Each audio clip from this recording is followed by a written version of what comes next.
My name is Dante Lauretta. I'm a professor in the Lunar and Planetary Laboratory here at the University of Arizona, and I'm also the principal investigator of a NASA mission called OSIRIS-REx, which is going to go out to a near-Earth asteroid, survey it in great detail, ultimately go to the surface of that asteroid, grab a piece of it, and bring it back to Earth for analysis. What does it mean to be the principal investigator? That means NASA looks at me as the single individual who's responsible for three things. First of all, the scientific integrity of the mission. I have to make sure, as we go through all of these complex design decisions and trades, that the science integrity is not compromised. The second thing is that I have to make sure that this thing comes in on cost. It's a cost cap mission. We're going to spend $1 billion of US taxpayer money on this project, and I'm the guy that NASA is looking for to make sure we're accountable for that and we don't go over that. And the third thing is to bring it in on schedule. We're going to an asteroid. Celestial mechanics does not respect calendars. You have to launch on a very specific day at a very specific time to rendezvous with that asteroid, and you have to come back to Earth at a very specific time as well. We were selected in May of 2011. Earth return occurs in September of 2023, and we have 2 years beyond that to analyze the material once it's back on Earth. So it's a total 14-year commitment on my part. One of the other things I'm responsible for is there we go, is public outreach. Events like this, talking to the community, letting you know what we're up to, that we're investing your dollars wisely as taxpayers. And so, as Lewis mentioned, we were looking for ways to get to the media, to get the word out about our mission, what we're doing, why it's important. And we looked at this event on February 15, 2013, where an asteroid with the designation of 2012 DA14 was going to fly within about 17,000 miles of the surface of the Earth, a record-setting event. It's on the order of 50 meters in diameter, so about half a football field across. We've never seen one come that close to our planet before, of that size. And it's coming inside the orbit of a lot of our geostationary satellites, our primary weather satellites. So it was a really exciting event. I spent the day before that at the NASA Goddard Space Flight Center, which is where my project management office is, with doing media training, because we were going to do what they call live shots, every 4 minutes in front of a different audience at a local TV station. And they told me two things. The message is you got to stay safe, right? It's not going to hit the Earth. People are not going to get injured. There'll be no damage from this event. The space station is safe. Our satellites are safe. Safe. Got it. The second thing is you're happy. You're excited. This is a great day for your science. You're going to get unprecedented information about a near-Earth asteroid as it passes close to Earth. I had to be at the TV studio at 5:30 Eastern, and I got up around 4 a.m., checked my Facebook page, and I see a meteorite has hit the Earth in Russia, and hundreds of people are injured, and thousands of buildings are damaged. And I was like, how am I supposed to be safe and happy about this event?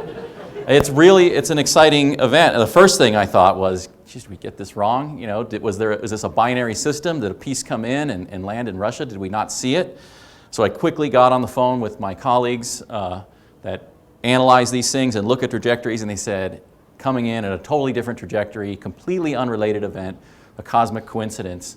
So what happened in Russia? Well, a 15-meter object came into the Earth's atmosphere at about 18 kilometers a second.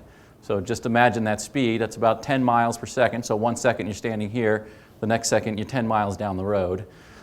It detonated at about 30 kilometers altitude with a force of 300 kilotons, which is something like 15 to 20 times the explosive force of the nuclear bomb that was dropped on Hiroshima.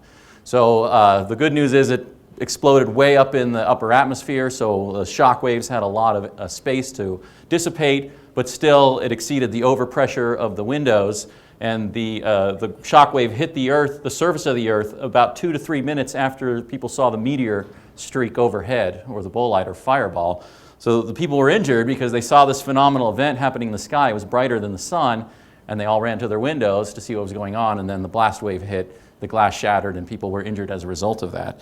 The estimate that I've seen is that this is a once in 100-year event, because we had a similar event in 1908 in Tunguska, Siberia, in a very isolated region where thousands of trees were knocked down.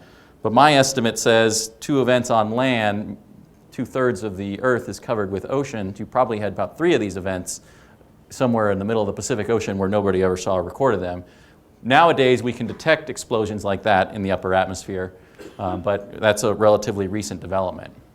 Okay, so it really was a cosmic coincidence. Here we're looking at the orbits of the two objects. DA14 is in an orbit very much like the Earth. So it was discovered almost a year ago, and we were able to predict its orbit very precisely. It's part of a systematic effort, which is largely led by the University of Arizona. We have the Catalina Sky Survey and the Space Watch Survey, which are looking at the skies every night for potentially hazardous asteroids. This is a relatively large object at 50 meters, coming very close to the Earth. We were able to detect it. The Chelyabinsk object was coming in a very eccentric orbit. It's a little tough to see here, but it goes way out past the orbit of Mars, so it really originated from the main belt and it was on an eccentric orbit, which is why it came in at such a high velocity when it impacted us. So it really was a cosmic coincidence, completely unrelated to each other, and one of the most exciting days in asteroid science that we know of. Okay, so what are we up to here? I call it getting to know our neighbors. We realize now that there is a large population of what we call minor planets, small bodies, or asteroids in the solar system. We have a program to systematically survey the skies, and this is a diagram that just shows you the current state of knowledge of small bodies in the inner solar system and part of the outer main belt. So the middle dot in the center is the Sun, and you've got a series of rings. That's the orbit of Mercury, Venus, Earth, and Mars. And then you see all these green dots coming out to a mass. That's the main asteroid belt. There's well over 600,000 known asteroids out there right now. And then you've got the red ones. Those are what we would consider potentially hazardous asteroids. They come tumbling out of the inner asteroid belt into near-Earth space, enter into Earth-crossing orbits. They're dynamically unstable. They'll only exist in the inner solar system on the order of 10 to 20 million years. They originated 4.5 billion years ago during the formation of the solar system. Most of those bodies are most likely the result of a collision between two asteroids in the main asteroid belt, creating hundreds to thousands of fragments. The smallest fragments get pushed through by something called the Yarkovsky force and into a resonance with Jupiter. So if we could get the lights down to take a look at this, this is just the journey of the Earth through one year, 2007, 2008. Red dots are what we call potentially hazardous. That is, they have a probability of impacting the Earth at some point in the future. So this just gives you a sense of the frequency of asteroid flybys that take place as the Earth orbits the Sun. And you'll notice that some of them come whipping by at very high speeds, at very high angles. Those are on eccentric orbits. Others kind of lazily come in. You'll see one here in a minute. They just kind of glance by the Earth, and when they get really close, like you see this slow one right there, they get deflected by the Earth, and the trajectory gets changed substantially. You can have an orbit plane change, you can have an eccentricity change, you can have a change in the semi-major axis. So we're in a very crowded solar system. So when we're back to the media training, and we go in Friday morning, and they're saying, well, you're supposed to say it's safe. Don't answer the question from the reporter, what happens if the asteroid was going to hit the Earth, because the asteroid's not going to hit the Earth. Only one reporter got me to answer that question by repeatedly asking, and I simply said, just look at the surface of the moon. It's covered with craters. That's what happens when an asteroid hits the surface of the Earth. So asteroid exploration obviously is a very exciting area and an important area for the future of science, but also I think for the future potentially of our economy and certainly for our security. So here I've just kind of got a couple areas why I think it's very important to be investing in projects like this and studying these objects. First of all, as I mentioned, they come from the asteroid belt. The asteroid belt is full of planetesimals. These are the things that never made it into a planet, or at least yet, never got accreted into a planet. The reason is because you got Jupiter sitting out there beyond the asteroid belt, and it's like this giant gravitational spoon, and it's just stirring up those asteroids constantly, and it's preventing them from accreting into a body like the Earth or to Mars. So you've got thousands and thousands of objects that formed 4.5 billion years ago. They record the formation and the history of our solar system. They tell us about, in fact, they tell us about stars that exploded before our solar system existed. There's grains from that event left over and captured in some of these asteroids. They tell us about the formation of the first solids in the solar system. And in fact, we can date the age of the solar system by looking at the radioisotopic composition of particular mineral grains in meteorites that are fragments of these asteroids that have landed on Earth. They tell us about some objects that accreted, some stony material, some organic material, some icy material.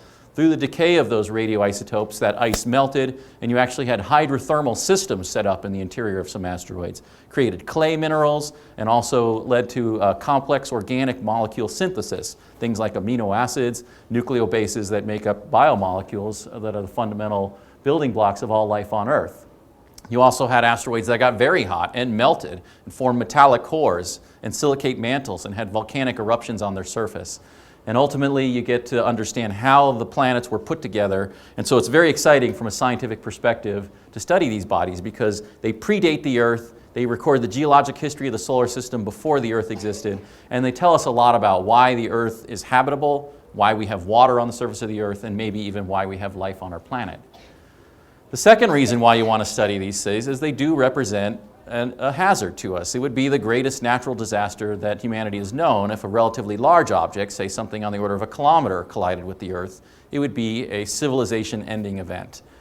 The good news is we've pretty much eliminated that risk. We have surveyed near-Earth space for objects of that size. Those are easier to detect. There's nothing predicted to hit us over the next couple hundred years. So we're now pushing down to objects in the 140-meter class range that represent regional damage potential. So it wouldn't take out civilization, but it would ruin your day if it landed on the surface of the Earth. We are not pushing down yet to 15-meter objects like the thing that came in over Chelyabinsk-Rushka. That's a really tough problem to solve. They're very small. A lot of these things are very dark. You need very powerful telescopes scanning the skies constantly in order to detect them. There are ways we could do that from outer space, and I wouldn't be surprised if we see something like that coming online in response to the Chelyabinsk event. The other area where I think this is very exciting is I mentioned some of these asteroids have some very intriguing compounds like water, organic material, others are loaded with metals. If we're really serious about pushing the human presence outside of the Earth-Moon system, you're going to have to find some resources that are out there. It's very expensive to launch something into space. I told you that OSIRIS-REx is about $1 billion project. When you calculate it up, what does it cost to launch something into space? Good rule of thumb, for every kilogram you got to get off the Earth, it costs you $1 million. So in order to bring, a gallon of water, you're going to talk about spending a couple million dollars to get it out there. It'd be much better if you could get to the surface of an asteroid and distill your critical life support elements. So we are looking at ways to get out there, to process this material in space, and really push out to the ultimate human destination, I think, which is the surface of Mars. And then finally, it's very exciting to see developments that are occurring recently where people are seriously looking about economic development of these resources.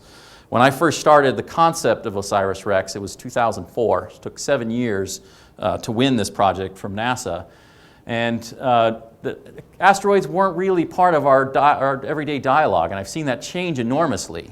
People are talking about asteroids. Close approaches are commonly reported now. And what I've seen more recently is that companies have been formed that are actively seeking to get out there, process this material, and make money doing it. And I think that's great because it would be a boon for science, sure. If you've got a lot of material being processed in near-Earth space, we would get some of that material for our studies. But it does really have the potential to expand the sphere of our economic influence. And what are they really looking at? They are looking at those life support elements, and they probably would be selling that to NASA or other space agencies that are looking to get out into space. But there are also a lot of platinum group elements. A lot of these asteroids did not differentiate into a metallic core. That means their platinum and their iridium and their gold are distributed throughout the material. And if you found one of these on Earth, it would certainly be economic grade ore that you would want to exploit. So I want to end now with a short movie of the big event. That is how we're going to get the sample and how we're going to get it back to Earth. So let's go forward here. So this is a great set of animations that we put together. First of all, it shows you the scale of our spacecraft to the scale of the asteroid as we approach it. We're basically exploring a mountain in space with something about the size of a car. This is our sampling device here. We just kicked off a launch cover. We call this thing TAGSAM. It's the touch and go sample acquisition mechanism, and it's the end of a 3-meter long robotic arm. So when we get into the vicinity of the asteroid, we will extend that arm into the sampling configuration. And then we're going to do some really fancy navigation to get this thing slowly to approach the surface of the asteroid. We want to come in at about 10 centimeters per second. So slower than a baby crawling. We're going to descend to the asteroid surface. We've got a series of maneuvers so that we are coming in at that 10 centimeters per second and not much lateral velocity. We're going to contact the surface Here you're going to see some engineering tests of this device in the reduced gravity aircraft that NASA flies. We're going to fire gas. That's basically a giant air filter. That high pressure nitrogen is going to agitate that regolith on the surface, and a lot of those particles are going to get captured into that air filter. And then we're going to back away from the surface of the asteroid. We've got cameras on board on the deck right there so we can take a look at what we got. If everything looks good, we're going to open up a return capsule. We're going to place that sampler head in the center of that capsule, detach it from the arm, close up that capsule, and then do a burn to get us out of the vicinity of the asteroid and bring this thing home. It takes us about 2 years to get there. We're going to spend about 2 years in the vicinity of the asteroid and then roughly a 3-year cruise back to Earth. So we're in space for 7 years. At the end of that, we line it up, we kick off that return capsule, we point it at the Earth. It's going to land in the Utah desert in 2023, and we're going to open it up. It'll have spent 22 years of my life on this project at that time. I call it Christmas in September. We're going to find out what that asteroid is made of, hopefully find out if it contributed to the formation of life on Earth. So thank you for your attention. I invite you to stay in touch with us. We're on Facebook, on Twitter, we got a website, and there's lots of exciting ways to join in the mission. We've got a citizen science program called Target Asteroids. We'll teach you how to use your telescopes to look at asteroids. We're just wrapping up our Name That Asteroid contest, and we got down to 2 finalists just this morning. Attend local talks like you're doing right now, and we do employ about 90 people in the Tucson area. We are going into the next phase. There might be some job ads out there. Please come and talk to us if you'd like to work on this project here in the town. And thank you.